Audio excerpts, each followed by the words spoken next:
Kansas. And they had a real bad late spring snowstorm, kind of the same situation, only different. But at that time, they were living up where I live on the farm up north Missouri.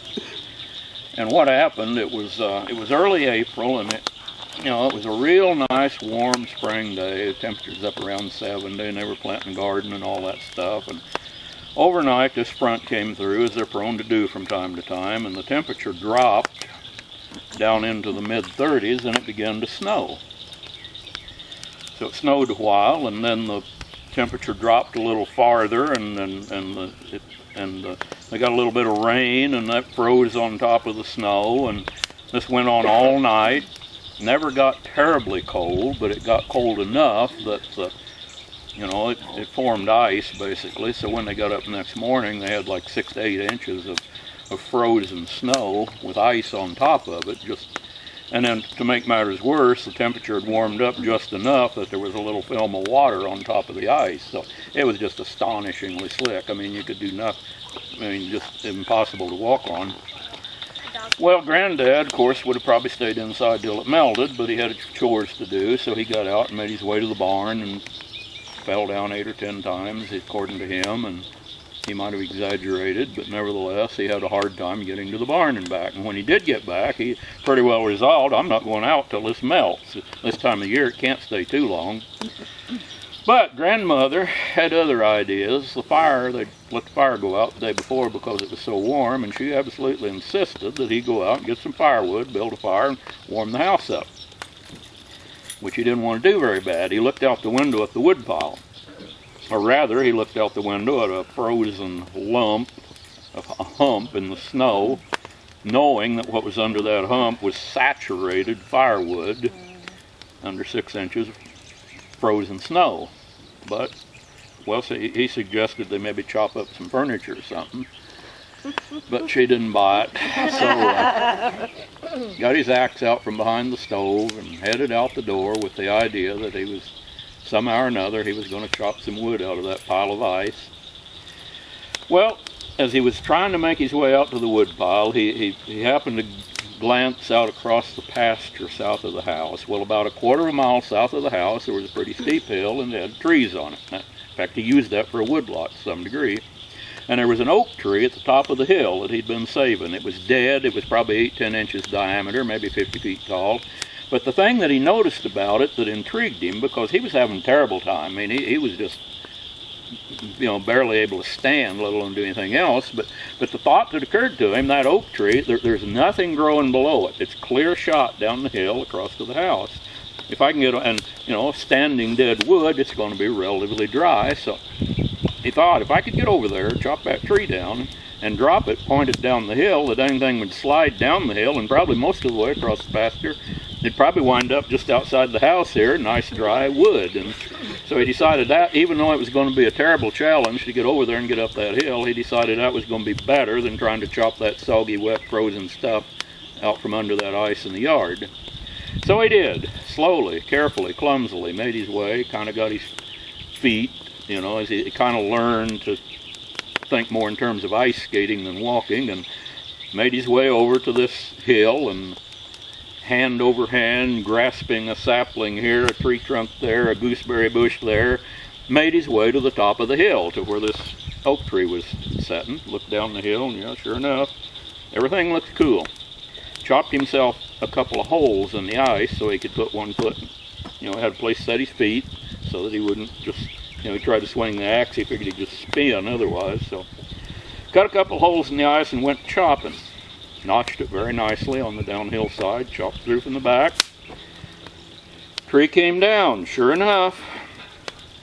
Went sliding off down the hill in the general direction of the house. Now what really surprised him, however, was the speed that this thing picked up. Oh, God. When that thing got to the bottom of the hill, he estimated it was probably going 75 or 80 miles an hour. He had never seen a tree go that fast, even close to that fast before. Took off across pasture toward the house. Everything's working cool. But then as he watched this thing, suddenly it dawned on him. He was headed straight for the house, and it was not slowing down. And he thought, oh my God, that thing's going to slide all the way over there and knock the side out of the house. and then I'm going to catch hell. So he stood there watching in total dread, but thankfully it did not hit the house. It missed the house by the slimmest of margins, went by the front porch. But strangely, it really still hadn't slowed down much. I mean, it's still going. Went all the way across. There was the pasture had gone across to get to the house. There was cornfield on the other side, about a quarter of a mile, and there was another hill. Well, it went all the way across the cornfield and started up the hill on the opposite side of the valley, and it still didn't really look like it slowed down all that much. He got all the way to the top of the hill. Well, he knew very well if it went over that hill, it would slide out of the county because there was nothing to stop it from there on. But it did. It got all the way to the top of that other hill, just paused briefly, and headed back down. Once again, gaining speed. Came all the way across, a half mile across the valley, slid back up the hill where Granddad is standing with his axe in his hand and his mouth wide open. And he swears the trunk of the tree slid back to within a quarter of an inch of the stump that he chopped it off of. Wow. Well, he thought about it. His first thought was to reach out and grab it. And then he realized, no, that's not a good plan. So he took off down the hill again, across the valley, up the hill, back down the hill, across the valley, back up toward the stump again. It didn't come quite as close that time, but dang near. He watched it go back and forth 6 or 8 times. Finally said, what am I going to do? It's got to stop sooner or later. So he just made his way back down the hill, started out across the pasture, back toward the house.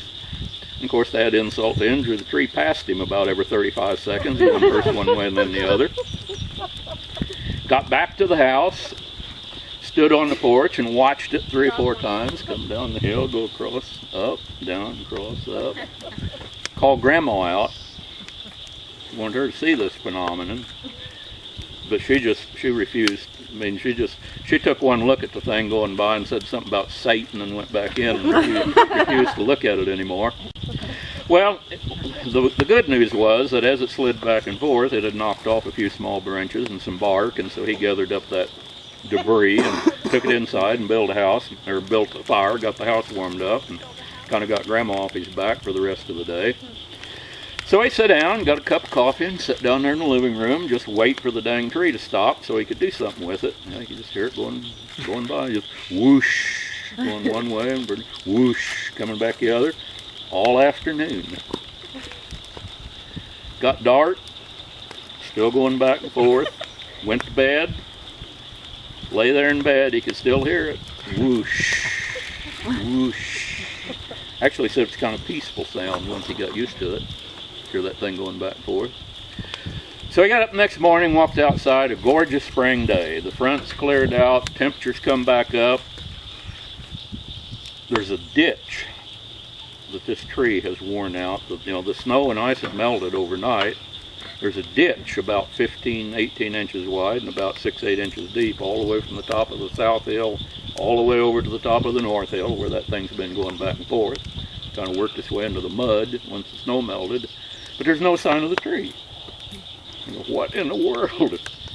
It's just gone. There's no sign. And he stood there on the porch listening and looking and trying to figure out what the heck was going on. And he became aware of a sound, just a quiet little sound. Zip, zip, zip, zip. And he looked down at his feet. And all that was left of that tree trunk, it had scoured itself away overnight. Hey, Jay. There was nothing left but a little, like a toothpick. About that big, and it was sitting there, zip, zip, zip.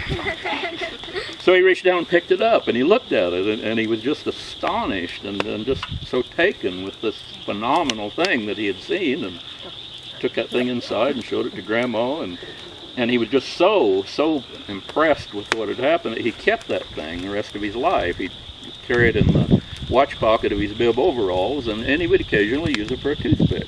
Special occasion, he'd pull that thing up, pick his teeth, put it back in his pocket, and he kept it till he died. Well, when he died, he gave it to my dad. He was the eldest son, of course, and Dad kept the toothpick. He didn't carry it around, but he kept it and took care of it and everything. And so, well, in 1964, when my dad passed away, before he passed away, he called me to his bedside and And his last words, I'll never forget his last words. He sat up about halfway in bed and took me by the wrist and said, "Son, take care of the tooth." And that was his last words. And I knew by that he meant for me to take care of that toothpick, and I have. I've kept it all these many years. And you know, every time I tell this story, there's always somebody that questions the veracity of this accounting. But I can document proof that this is a true story. Because there's the toothpick.